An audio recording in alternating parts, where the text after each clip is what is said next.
nagpapasalamat tayo sa national government.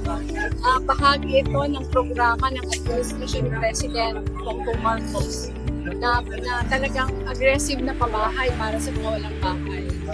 For a very long time, hindi natin nakita na ganito ka-aggressive ng national government as far as housing is concerned.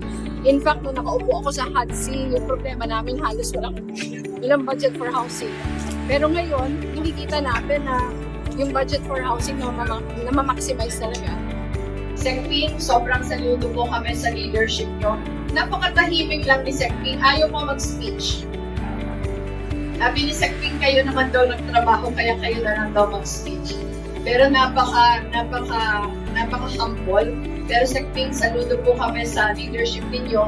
Kasi nag-HUD-C din po ako. Yung nakaya nyo po as head of PSUD, hindi ko po yun kaya ng head ako sa HUD-C. Napakabilis po nung pagbigay ng decent houses for our people.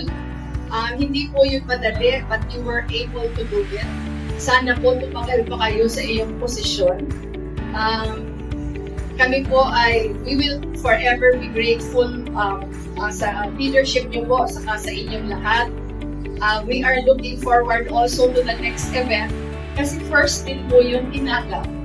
First din mo magkakaroon ng transitory shelter Inaga. Pero doon ko na po ikakwento kung sino yung mga titira doon and bakit tayo meron.